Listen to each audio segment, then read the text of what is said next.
जरासंध वध, राजसूय यज्ञ एवं शिशुपाल का उद्धार। एक बार नारद जी ने भगवान से विनती की कि जरासंध द्वारा बंदी बनाए गए राजाओं को मुक्त करें। उसी समय युधिष्ठिर की ओर से आमंत्रण आया कि राजसूय यज्ञ में पधारिए। भगवान सोचने लगे कि पहले कौन सा काम किया जाए। नारद जी ने कहा कि वे प्रथम यज्ञ में ही जाएं। राजसूय यज्ञ के समय भीम ने दुर्योधन का अपमान किया कि अंधे का पुत्र अंधा ही होता है। इस कर्कशा वाणी ने कलह का प्रारंभ किया, जिसकी अंतिम परिणति महाभारत के दारुण युद्ध में हुई। पांडवों ने वनवास का समय गुजरात में बिताया था। संखेड़ा के निकट पंचेश्वर महादेव के पास वे रहते थे। वर्तमान धौल का शहर ही प्राचीन विराट नगरी थी। राजसूय यज्ञ के निमित्त योद्धाओं का नाश हो गया, किंतु एक जरासंध शेष रह गया। वह महान शिव भक्त था, सो उसे जीतना आसान नहीं था। तो भगवान ने युक्ति की। वे स्वयं अर्जुन और भीम के साथ ब्राह्मण का वेश धारण करके जरासंध के पास आए। जरासंध ब्राह्मणों को भोजन कराए बिना स्वयं भोजन नहीं करता था, सो उसने इन ब्राह्मणों से दान मांगने को कहा। श्री कृष्ण ने भीम को बताते हुए कहा कि मेरे शिष्य से द्वंद्व युद्ध करो। 27 दिन हो गए लड़ते लड़ते, किंतु जरासंध मरता ही नहीं था। भीम श्री कृष्ण से कहने लगा, आप दोनों तो खा पी कर मौज मना रहे हैं और इधर लड़ते लड़ते मेरा शरीर चूर हो रहा है। श्री कृष्ण कहने लगे, जरासंध मर नहीं पाता है, क्योंकि लड़ते समय तू मेरी ओर दृष्टि ही नहीं करता है। लड़ते समय मेरी ओर देखना, मैं जो युक्ति बताऊंगा वैसा करने से वह मर जाएगा। अर्जुन जीवात्मा है, भीम प्राण है और श्री कृष्ण परमात्मा है। वृद्धावस्था में प्राण व्याकुल हो जाता है। जरावस्था में प्राण यदि श्री कृष्ण की ओर दृष्टि करे तो वह भी भीम की भांति जरा रूपी जरासंध को मार सकता है। प्राण यदि परमात्मा के सम्मुख हो पाए, प्रतिश्वास उन्हीं का स्मरण करे, तो जरासंध मर सकता है। जन्म मृत्यु की पीड़ा ही जरासंध है। जरासंध का वध करा के प्रभु ने सभी राजाओं को बंधन मुक्त किया। हरे कृष्णा। राजसूय यज्ञ के आरंभ में श्री कृष्ण की पूजा सर्वप्रथम की गई तो शिशुपाल ईर्ष्या से जल उठा। वह श्री कृष्ण के लिए अपशब्द बोलने लगा, तो भगवान ने सुदर्शन चक्र से उसका मस्तक छेदन करके उसका उद्धार किया। सभी को आनंद हुआ, किंतु दुर्योधन अकड़ गया। ऐसे व्यक्ति का भी नाश शीघ्र हो जाता है। शिशुपाल अर्थात क्रोध। भगवान ने शिशुपाल रूपी क्रोध का सुदर्शन चक्र रूपी ज्ञान से नाश किया। क्रोध को मिटाने का उपाय ज्ञान ही है। दुर्योधन ने कपट से पांडवों को द्यूत में हराया। पांडवों ने विराट नगरी में अज्ञातवास किया। वनवास और अज्ञातवास समाप्त होने पर पांडव कौरवों के युद्ध का प्रसंग आया। बलराम ने सोचा कि उन्हें भी किसी एक के पक्ष में रहकर लड़ना होगा, सो वे तीर्थ यात्रा करने निकल पड़े। घर में जब भी मतभेद, दुख का प्रसंग उपस्थित हो जाए, तीर्थ यात्रा करने चले जाओ। सुखदेव जी ने बलराम जी की तीर्थ यात्रा का भी बड़ा अच्छा वर्णन किया है। सुखदेव जी ने सुदामा चरित्र भी सुनाया। यह चरित्र भगवान का एक महत्वपूर्ण अंश है।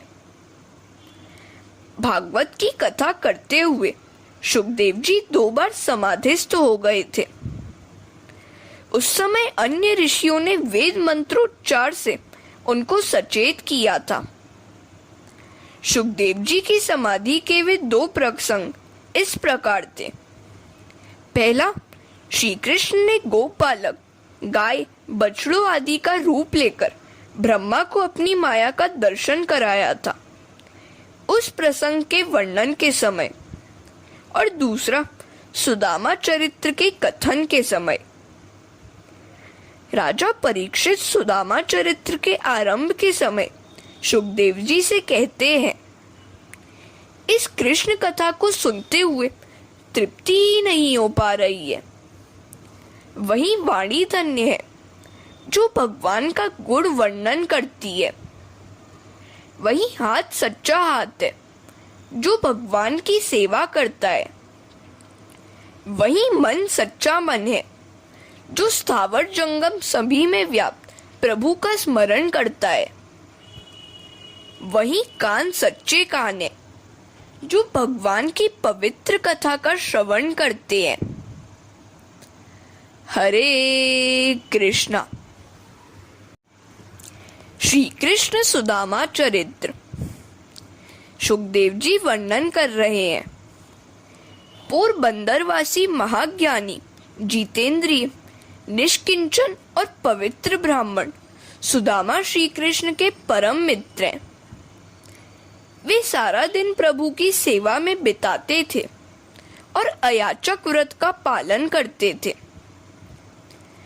ज्ञान का फल धन या प्रतिष्ठा नहीं, परमात्मा से मिलन है। विद्या का उपयोग केवल अर्थोपार्जन के लिए करना ठीक नहीं है। सुदामा अपनी विद्या का उपयोग भोग के लिए नहीं, भगवान के लिए करते थे। सुदामा के घर दरिद्रता का राज्य था। उनकी पत्नी का नाम था सुशीला। आजकल तो नाम के विपरीत गुण देखे जाते हैं। शांति बहन कर्कशा होती है, गंगा बहन पीने का पानी तक नहीं देती है। सुशीला के पास एक ही वस्त्र था। वह महापतिव्रता थी। धन संपत्ति युक्त पति से प्रेम करने वाली पत्नी की कोई बराबरी नहीं है। पहनने के लिए वस्त्र और खाने के लिए अन्न न हो, फिर भी पति से प्रेम करती रहे, वही पत्नी सच्ची पतिव्रता है। सुशीला को कई दिनों तक भूखा रहना पड़ता था, फिर भी वह कलेश नहीं मनाती थी। वह कभी सुदामा से ऐसा नहीं कहती थी कि विद्वान होकर भी कमाते क्यों नहीं हो। यदि कोई साधारण स्त्री होती तो सुदामा से कहती, यदि कुछ कामकाज नहीं करना था तो मेरे साथ विवाह करके मेरा जीवन क्यों बिगाड़ दिया। पति यदि धन संपत्ति, सुख सुविधा दे और पत्नी ऐसे पति की सेवा करे तो उसमें कुछ आश्चर्य की बात नहीं है। ऐसी पत्नी को धन्य है जो दरिद्र पति को भी परमेश्वर माने और सेवा करती रहे। पति पत्नी यदि साथ साथ रहकर भी कृष्ण कीर्तन, प्रभु सेवा करते रहे तो वैसा गृहस्थाश्रम संन्यासाश्रम से भी श्रेष्ठ है। सुशीला पति से प्रभु कथा सुनती रहती थी। कई बार बालकों को भी खाने को नहीं मिलता था। सुशीला से अपनी संतानों की दुर्दशा नहीं देखी गई। एक दिन व्याकुलतावश वह अपने पति से कहने लगी, आपसे एक प्रार्थना करनी है। आप कथा में कहते हैं कि कन्हैया को अपने मित्रों से बहुत बड़ा प्रेम है। वह मित्रों के लिए चोरी भी करता था। सुदामा कहते हैं, हाँ, यह सच बात है। वह अपने मित्रों को खिलाने के बाद ही खाता था। सुशीला कहती है, तो फिर क्यों ना उससे मिलकर अपना यह दुख दूर किया जाए। सुदामा कहते हैं, मैं दरिद्र हूं, सो वहां जाऊंगा तो लोग कहेंगे कि यह ब्राह्मण भीख मांगने आया है। मेरा नियम है कि मैं परमात्मा से भी कुछ मांगने नहीं जाऊंगा। सुशीला कहती है, मैं आपको मांगने के लिए नहीं भेज रही हूं। वे तो 1000 आंखें वाले हैं, अपने आप ही सब कुछ समझ जाएंगे। केवल उनके दर्शन तो कराइए। सुदामा कहता है, मेरे पास वहां जाने का समय नहीं है। हरे कृष्णा। सुशीला सुदामा से कहने लगी, आप वहां जाकर भगवान के दर्शन तो कराइए। सुदामा कहता है, मैं यहीं बैठकर भी मन से हमेशा उनका दर्शन करता रहता हूँ। शारीरिक मिलन की अपेक्षा मानसिक मिलन बड़ा सुखदायी है। सुशीला कहती है, दर्शन कभी प्रत्यक्ष भी तो करने चाहिए। आपकी प्रतिज्ञा तो है किसी जीव के द्वार पर न जाने की, लेकिन श्री कृष्ण तो परमात्मा है।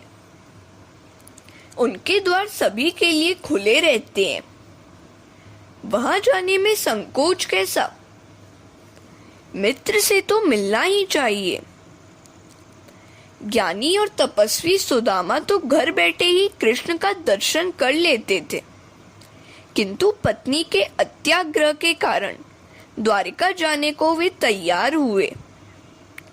उन्होंने सोचा कि पत्नी हर बात मान लेती है, तो मुझे भी उसकी यह बात माननी चाहिए। वे पत्नी से कहने लगे, कल्याणी, मित्र से मिलने तो जा रहा हूं, किंतु खाली हाथ जाने में हमारी कोई शोभा नहीं है। घर में तो कुछ भी नहीं था। सो सुशीला पड़ोसी के घर से 2 मुट्ठी भर तंदुल मांग लाई। धन्य है सुशीला को कि तंदुल का दाना भी घर में न रखा और सारे के सारे एक चिथड़े में बांधकर भगवान के लिए दे दिए। ऐसी भेंट देने में तुम्हें संकोच तो होगा, किंतु कहना कि भाभी ने यह भेजा है। पत्नी के आग्रह और प्रभु के दर्शन की इच्छा से सुदामा द्वारिका की दिशा में चल दिए।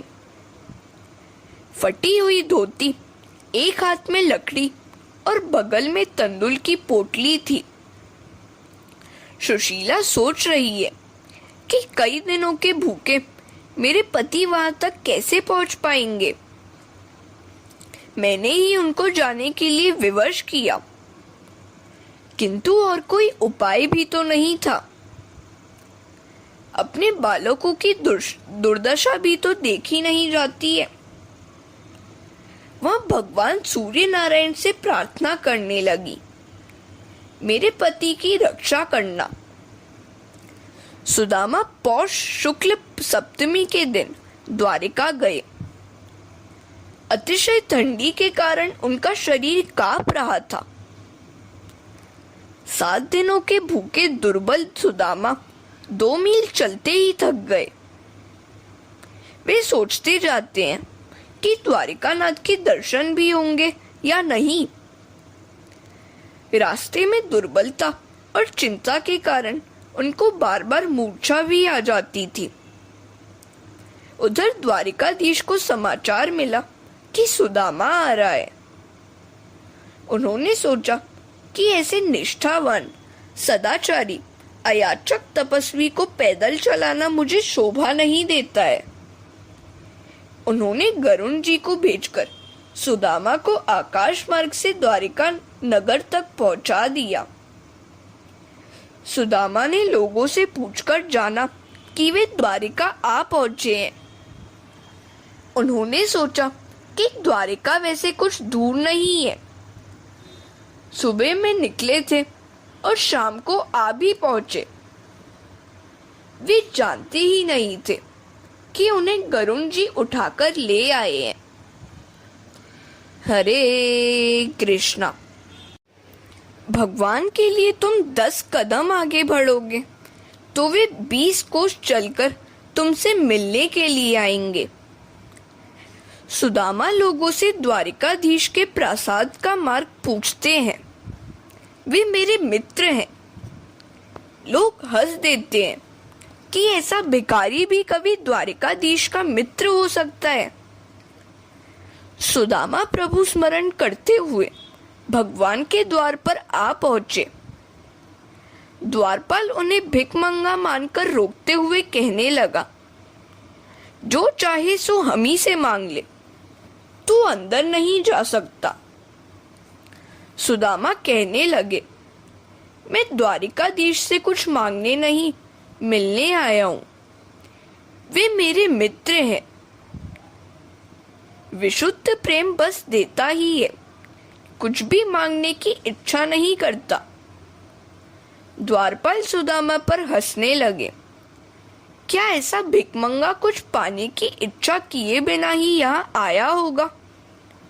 सुदामा कहने लगे, तुम कृष्ण से जाकर कहो कि उनका मित्र सुदामा उनसे मिलने आया है। सेवक अंदर गया और प्रणाम करके प्रभु से कहने लगा, प्रभु, द्वार पर एक भिखमंगा सा दुर्बल ब्राह्मण आया है।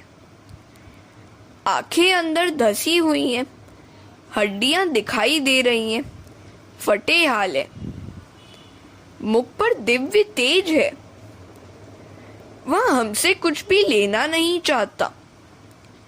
यह कहता है कि वह आपका मित्र सुदामा है और आपसे मिलने आया है। सुदामा शब्द सुनते ही भगवान द्वार की ओर दौड़ पड़े। द्वार पर खड़े हुए सुदामा सोच रहे थे कि आज तक उनके मन में अपने ज्ञान और तप का तथा किसी के द्वार पर न जाने का अभिमान था। सुशीला ने वह अभिमान दूर कर दिया। सुदामा वैसे तो फटे हाल थे, कपड़े धूली धूसरित थे, किंतु उनका हृदय अत्यंत स्वच्छ और पवित्र था।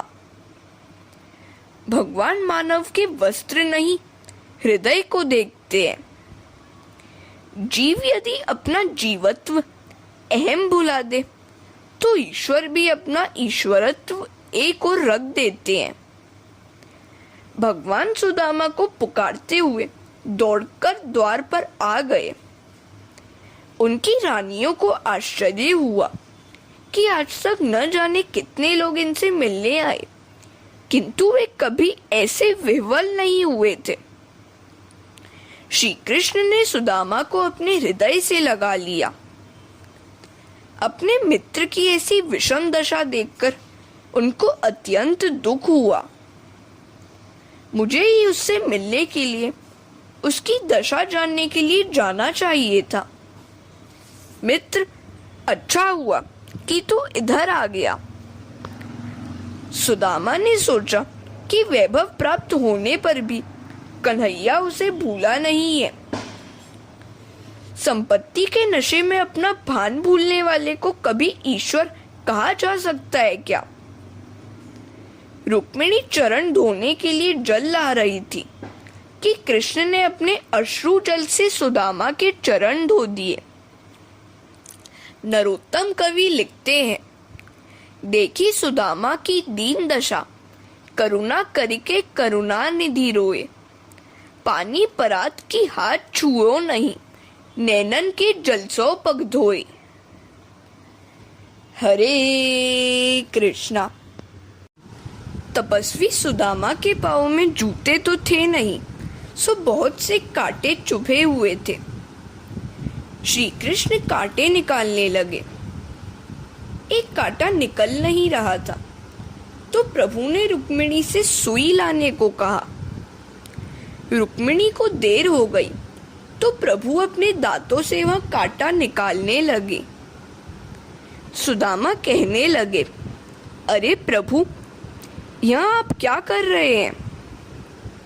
कहीं रानियों ने देख लिया तो? राजाधिराज होकर इस प्रकार कांटा निकालना आपको शोभा नहीं देता। कृष्ण कहने लगे, तू भी कैसी बात कह रहा है? मैं तो तेरा सेवक हूं। तेरा कन्हैया संपत्तिवान होने पर भी विवेक भ्रष्ट नहीं हुआ है।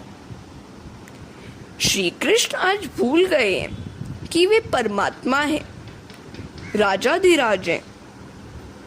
उन्होंने कांटा निकाल दिया। सुदामा गरीब थे, किंतु निष्पाप थे, पवित्र थे, सो भाग्यवान भगवान ने उनकी वैसी सेवा की।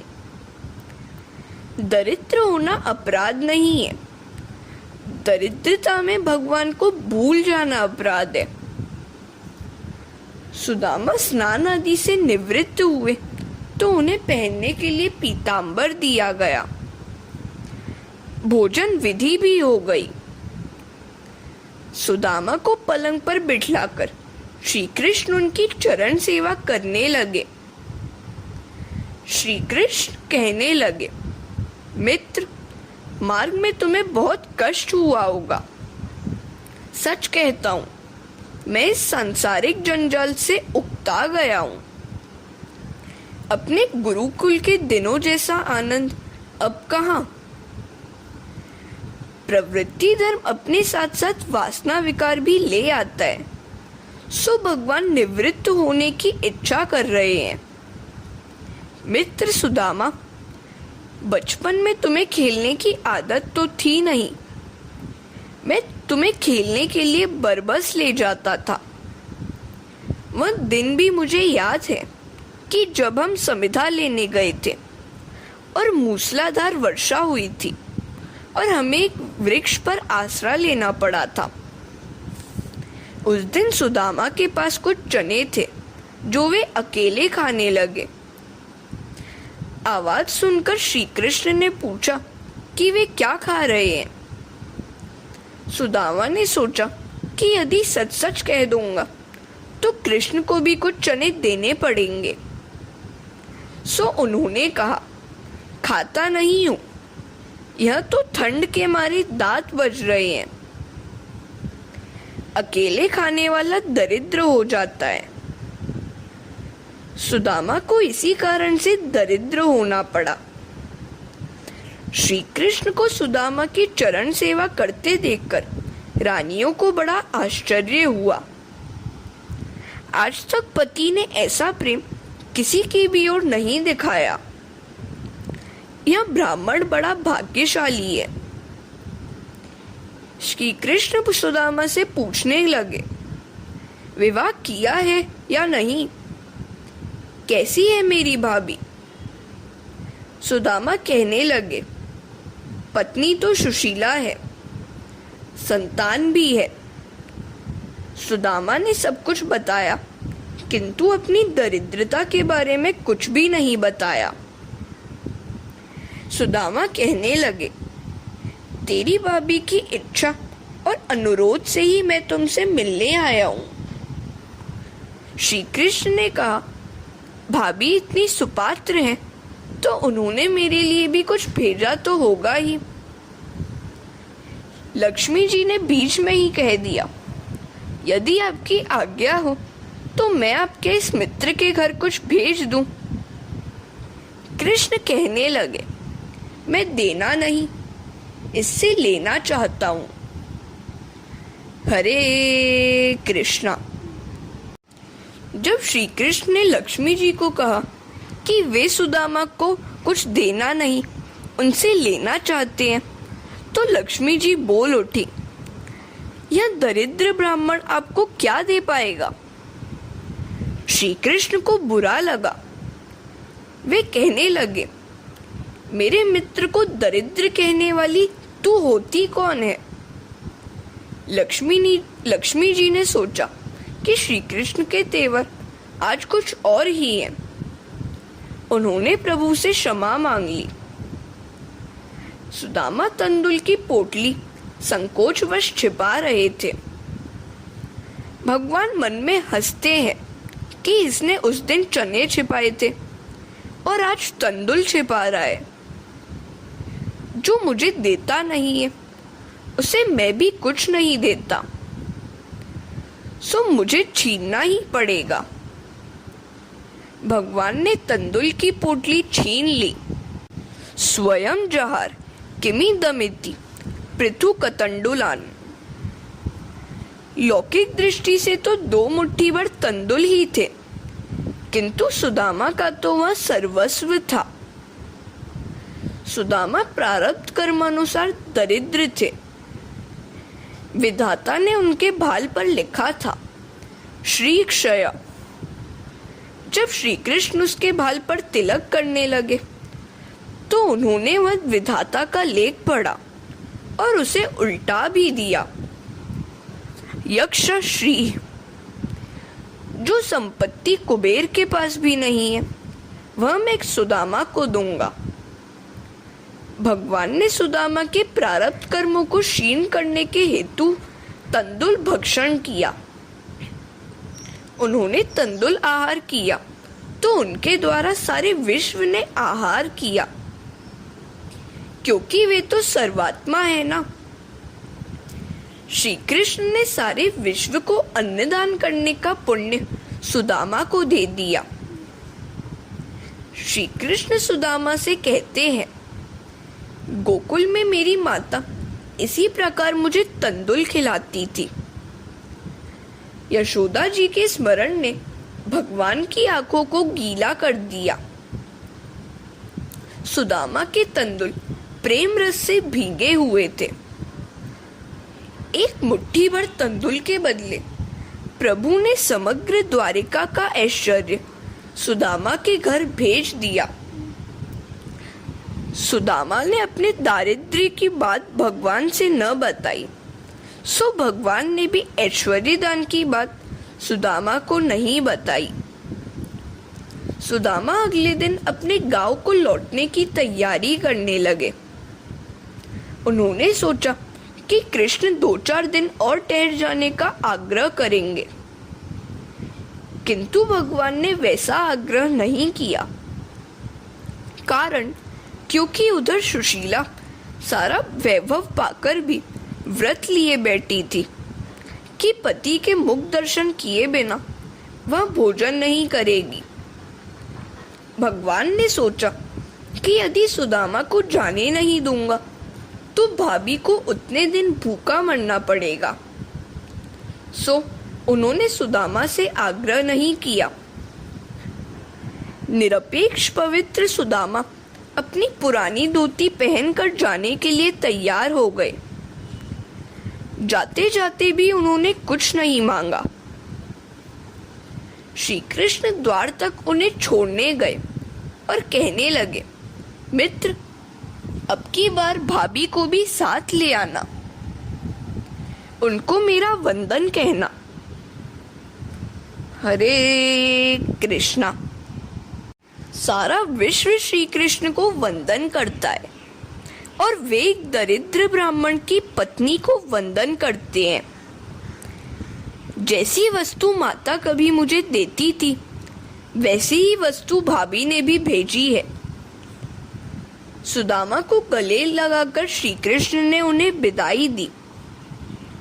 दोनों की आंखों में आंसू झलक आए। सुदामा सुदामापुरी पहुंचकर अपनी टूटी फूटी झोपड़ी ढूंढने लगे।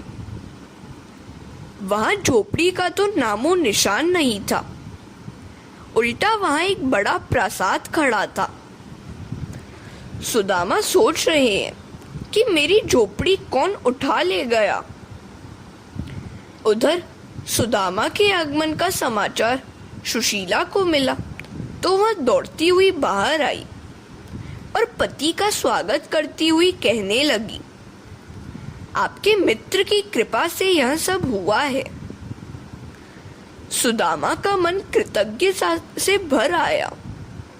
वे प्रार्थना करने लगे, मुझे धन की अपेक्षा नहीं है।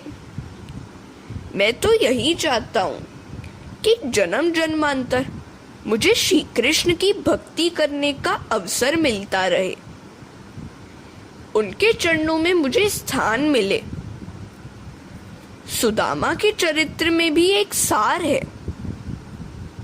परमात्मा जीव मात्र के निस्वार्थ मित्र हैं।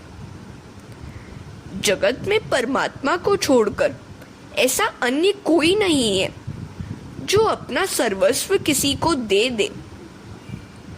यदि सेवा और स्तुति करनी ही है तो भगवान की करो। जीव जब ईश्वर से प्रेम करता है तब ईश्वर जीव को भी ईश्वर ही बना देते हैं। जीव का सच्चा मित्र परमपिता ईश्वर ही है। सुदामा ने ईश्वर से निरपेक्ष प्रेम किया तो उन्होंने सुदामा को अपना लिया और अपने जैसा वैभवशाली भी बना दिया। सुदामापुरी भी द्वारिका सी समृद्ध बन गई। भगवान तो उनके चरण कमल का स्पर्श करने वाले को अपना स्वरूप दे देते हैं, तो ये तुच्छ धन के दान का तो आश्चर्य ही क्या है। स्मरतः पात कमल महात्मा नमपि यच्छति किम न्वर्थ कामान। शारीरिक मिलन तुच्छ है, मन का मिलन दिव्य है। यदि धनी व्यक्ति दरिद्रों को हृदय से सम्मान दे तो आज भी सभी नगर द्वारिका जैसे समृद्ध हो सकते हैं। सूर्य ग्रहण का प्रसंग आया।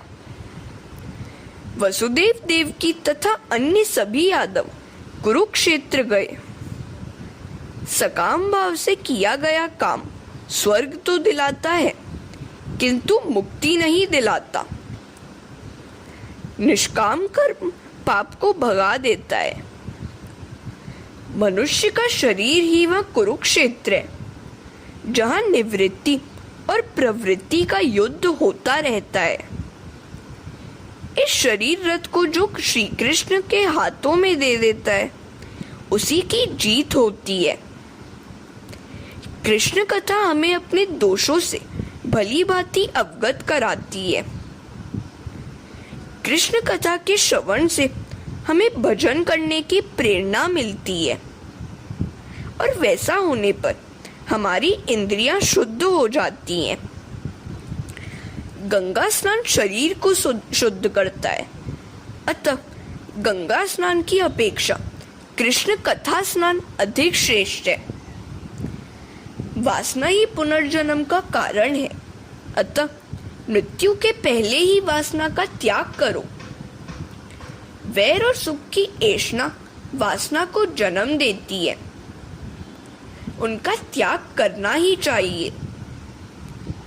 हरे कृष्णा। कुरुक्षेत्र में आए हुए माता पिता के श्री कृष्ण से प्रश्न और वसुदेव जी को ब्रह्म ज्ञान। कुरुक्षेत्र आए हुए माता पिता से श्री कृष्ण ने एक दिन पूछा, आपके मन में क्या इच्छा है? यदि है तो मैं पूर्ण करूं।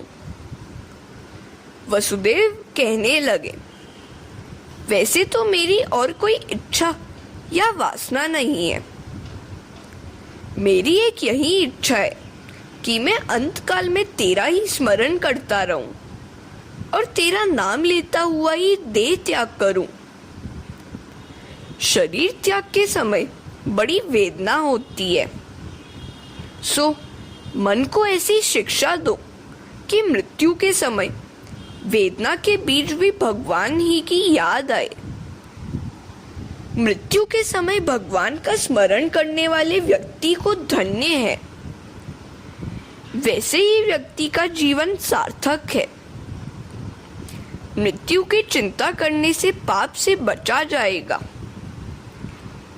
एक बार एकनाथ महाराज से किसी ने पूछा, आप तो हमेशा ईश्वर मग्न और आनंदित रहते हैं, मेरा मन तो ईश्वर से लग ही नहीं पाता, ऐसा क्यों है? एकनाथ महाराज ने मन ही मन में कहा, कि मन संसार से हटेगा तो प्रभु में लगेगा।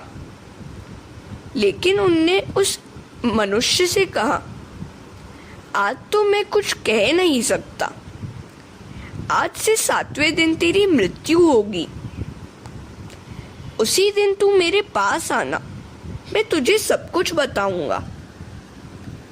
मृत्यु को निकट देखा तो वह मनुष्य घबरा गया, अपने पुत्रों को सारी धन संपत्ति तथा कारोबार सौंप दिया और प्रभु भजन में लग गया। मृत्यु की तैयारी करने लगा। 7वें दिन वह एकनाथ महाराज के पास आया तो उन्होंने उससे पूछा, क्यों, कैसी रही? इन दिनों कौन सी मौज उड़ाई? वह गृहस्थ कहने लगा, मस्तक पर मृत्यु को मंडराते देखा तो भोग विलास को भूल गया और ईश्वर का भजन करता रहा। एकनाथ महाराज कहने लगे, अब तो तेरी ईश्वर मग्नता का रहस्य तूने जान लिया ना। मैं हमेशा मृत्यु को दृष्टि समक्ष रखता हूँ, अतः मन ईश्वर भजन में लगा रहता है। भगवान ने देवकी की इच्छा जानने की इच्छा की। देवकी ने कहा, मुझे कहते हुए संकोच तो हो रहा है, किंतु मेरी इच्छा है कि कंस द्वारा मृत्यु प्राप्त अपनी सभी संतानों को मैं देख लूं। भगवान ने एक बार यशोदा से भी उनकी इच्छा पूछी थी, तो यशोदा ने कहा था, मेरी तो यही इच्छा है कि निरंतर तेरे दर्शन मैं करती रहूं, एक भी क्षण तू मेरी दृष्टि से दूर नहीं हो पाए। कहाँ यशोदा की इच्छा और कहाँ देवकी की इच्छा। इच्छा भक्ति में विघ्न करता है। इच्छा ही पुनर्जन्म का कारण है। कृष्ण सुतल पताल से अपने सभी बंधुओं को ले आए। देवकी ने उनको देख लिया और कहा, बस अब मेरी यही इच्छा है कि मेरी मृत्यु सुधरे। ज्ञानी महात्मा ही नहीं, ईश्वर के माता पिता तक को आशंका रहती है कि उनकी मृत्यु कहीं बिगड़ न जाए। उसी व्यक्ति की मृत्यु उजागर होती है जो अपना प्रतिक्षण सुधारता है। प्रभु ने वसुदेव देवकी को दिव्य तत्व ज्ञान समझाया। दशम स्कंद के अंत में सुभद्रा हरण का वर्णन है। हरे कृष्णा। अर्जुन द्वारा सुभद्रा हरण। भद्र अर्थात कल्याण करने वाली ब्रह्म विद्या ही सुभद्रा है। अद्वैतदर्शी ब्रह्म विद्या ही सुभद्रा है। जिसके घर में सुभद्रा हो उसका जीवन कल्याणमय सुखी होता है। अर्जुन की भांति संन्यास लेकर तप करने वाले को ही सुभद्रा की प्राप्ति होती है। अर्जुन ने त्रिदंडी संन्यास लेकर 4 मास तक कठिन तपश्चर्या की और प्रतिदिन 18 घंटे ओंकार का जप किया। तभी प्रभु ने उसे सुभद्रा रूपी ब्रह्म विद्या दी। चंचल आंखों वाले का मन भी चंचल ही होगा और सुस्वादु भोजन करने वाला भली भांति भजन नहीं कर पाएगा। ब्रह्म विद्या की प्राप्ति के लिए त्रिदंडी सन्यासी बनना पड़ता है। प्रभु के लिए सर्वस्व का त्याग करना ही सन्यास है। सांसारिक सुखों का उपभोग करते हुए भक्ति करने वाले पर भगवान जल्दी कृपा नहीं करते। संसार सुख के त्यागी पर भगवान जल्दी कृपा करते हैं। परीक्षित ने सुखदेव जी से पूछा, शब्द रूप वेद निराकार वेद का प्रतिपादन किस प्रकार होता है? सुखदेव जी ने वेद स्तुति की कथा सुनाई। सृष्टि के आरंभ में शेष शय्याशायी नारायण की वेदों ने स्तुति की। परमात्मा को वेदों ने मंगल गान करके जगाया। नाथ तेरी जय हो। वेद प्रभु की जयकार करते हैं, तब लगता है कि जीव की हार हुई। जीव को माया ने पकड़ रखा है, सो मेरी भी जय हो, मैं भी माया के बंधन से मुक्त हो पाऊं। परमात्मा की जयकार करके वेद माया बंधन से मुक्ति की प्रार्थना करते हैं। अनादिकाल से जीव और माया का संग्राम चल रहा है। माया उसे जगत के विषयों में फंसाई रहती है, सो वेद परमात्मा की स्तुति करते हैं कि माया के बंधनों को काट दीजिए। माया जीव को स्त्री, धन आदि में फंसाकर परमात्मा की ओर जाने ही नहीं देती। नाथ, हम आपकी शरण में आए हैं, इस माया के बंधन को काट दीजिए। प्रभु ने पवित्र विचार करने के लिए ही बुद्धि और मन दिए हैं। पवित्र विचार करने से ही मन शुद्ध होता है। वेद सगुण और निर्गुण ब्रह्म का वर्णन करते हैं। ईश्वर साकार और निराकार दोनों रूपों से लीला करते हैं। ईश्वर की निराकारता का यही अर्थ है कि उनका हम जैसा कोई आकार नहीं है। निर्गुण और सगुण दोनों ब्रह्म वस्तुतः एक ही है। निर्गुण भक्तिवश होकर सगुण बनते हैं। नाथ, इस जगत में जो कुछ दिखाई देता है और अनुभूत होता है, वह वस्तुतः आपका ही स्वरूप है। लौकिक नाम रूप सत्य नहीं है। मिट्टी के पात्र में भी मिट्टी ही होती है और बर्फ में भी जल ही होता है। इसी प्रकार प्रभु सभी में व्याप्त है। ज्ञान की अपेक्षा ध्यान श्रेष्ठ है, सो ईश्वर के किसी भी स्वरूप का बार बार चिंतन, ध्यान, स्मरण और दर्शन करो। वैसा करने पर मन की शक्ति बढ़ेगी। मन को परमात्मा के किसी भी स्वरूप में विवेक पूर्वक स्थिर कर दो। आगे शिव तत्व और विष्णु तत्व का रहस्य भी समझाया जाएगा। वेद स्तुति के कई विद्वान अपने अपने अर्थ बताते हैं। आरंभवाद, परिणामवाद आदि कई मत विद्वानों ने प्रकट किए हैं और अपनी अपनी दृष्टि के अनुसार वे अर्थ करते हैं। वेद ईश्वर को निषेधात्मक वर्णन करते हैं। ज्ञान मार्गी नेति नेति कहकर ईश्वर का वर्णन करते हैं। भक्ति मार्गी इति इति कहकर भगवान का वर्णन करता है। वैसे दोनों का लक्ष्य एक ही है। अर्जुन को अपने वीरत्व का अभिमान था, सो प्रभु ने उसे नष्ट कर दिया। प्रभु के अनंत गुणों का वर्णन कौन कर सकता है? प्रभु ने 11 वर्षों तक गोकुल में लीला की। फिर वे मथुरा गए। वहां से द्वारिका जाकर उन्होंने कई बार विवाह किया। उद्धव को ज्ञानोपदेश देकर वे स्वधाम पधारे। भगवान की लीला अनंत है और गुण भी अनंत ही है। उनकी लीलाओं का चिंतन करने से मन उनमें लीन हो जाता है, तद्रूप हो जाता है। हरे कृष्णा। वेद स्तुति।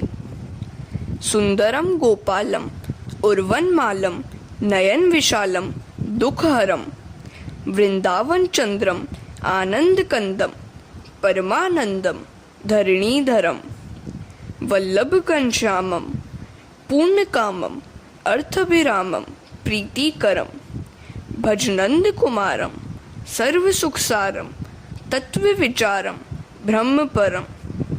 सुंदर वारिज वदनम निर्जित मदनम आनंद सदनम मुकुटधरम गुंजाकृतिहारम विपिन विहारम परमोदारम चीरहरम वल्लभ पटिपीतम कृतौ पवीतम करणवनीतम विबुधवरम भजनंद कुमारम सर्व सुखसारम तत्व विचारम ब्रह्म परम। शोभित मुखधूलम यमुनाकूलम पीत दुकूलम सुखदकरम मुखमंडितम रेणुचारित धेनुम वादित वेणुम मधुरसुरम वल्लभ अति विमलम शुभ पद कमलम नखरुचि कमलम तिमिरहरम भजनंद कुमारम सर्व सुखसारम तत्व विचारम ब्रह्म परम। हरे राम राम राम हरे हरे, हरे कृष्ण कृष्ण कृष्ण हरे हरे। दशम स्कंद उत्तरार्ध समाप्त।